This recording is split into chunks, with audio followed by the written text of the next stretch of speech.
Merci. Merci. Cette mission d'information comprend, selon nous, dès son intitulé, un biais libéral qu'on ne peut que déplorer. Développer l'IA pour la compétitivité dans la course de vitesse face aux géants américains et chinois, mais pour satisfaire quels besoins? D'ailleurs, ma première question, c'est quel est le montant des aides publiques aux entreprises de l'IA et quelles sont les conditions et pour quels effets? Parce que ces montants ne sont pas dans le rapport. Et selon la DGE, ce serait 1,5 milliard d'aides nationales et régionales via la BPI. Les enjeux socio-écologiques sont passés, je trouve, au second plan, voire à la trappe. Le rapport estime que les grands groupes sont plutôt volontaristes dans le dialogue social. Pourtant, selon l'APEC, seuls 17% d'entre eux ont établi une charte et 16% prévoient de s'en doter, soit 33% au total d'entreprises employant près de 8 millions de salariés. Je ne peux que déplorer que la mission a refusé d'auditionner les représentants syndicaux des entreprises auditionnées. Un collègue avait même déclaré que les directions d'entreprise n'oseraient pas aborder les impacts de suppression d'emplois devant leurs syndicats. J'ai donc mené des contre-auditions des syndicalistes à Airbus, L'Oréal, Stellantis, Renault, Valeo, AXA, BNP Paribas, Société Générale, Casino et Carrefour.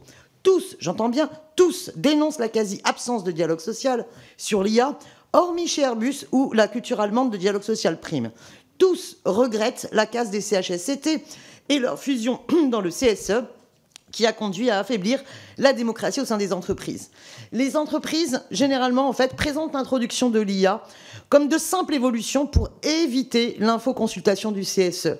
Or, le Code du travail est très clair. La procédure est obligatoire lorsque des nouvelles technologies sont introduites et le CSE peut recourir à un expert pour formuler un avis. Le rapport reconnaît néanmoins que concernant le dialogue social dans les TPE-PMI, il est nécessaire d'avoir un accord national interprofessionnel et des accords de branche. Oui, mais il ne faudra surtout pas que cela débouche sur une coquille vide et qu'il y ait un vrai cadre démocratique et des mesures contraignantes. Le rapport estime que l'IA va en premier lieu assurer une automatisation des tâches répétitives et permettre aux salariés de se consacrer davantage, voire exclusivement à leur cœur de métier ou à des actes à plus haute valeur ajoutée. Franchement, la promesse, parce que l'IA va aussi impacter les tâches qui ont de l'intérêt pour les travailleurs.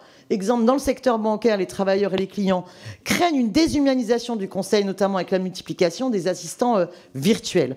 Et si les travailleurs ne sont pas étroitement liés à la mise en œuvre de l'IA par le dialogue social, le risque est que cette technologie débouche sur une perte de sens de travail réel et une perte de compétences au profit de suppression d'emplois. D'ailleurs, sur le ratio création-suppression d'emplois, vous êtes aussi dans une proportion à complètement relativiser la situation. Rappelons le rapport du FMI de janvier 2024. 60% des emplois dans les pays avancés, dont la France, seront exposés à l'IA, touchant des emplois hautement qualifiés, avec des lourdes conséquences sur la baisse des salaires et la diminution des embauches. Et on ne peut pas ignorer ce qui s'est passé à Inclusive, où ça a été licenciement massif avec très peu de postes créés. Je terminerai parce que sur la question écologique, vous avez vraiment très peu d'éléments, puisque vous ne parlez que de 4 exemples de transition écologique et rien sur l'impact en termes de pollution générée par l'IA.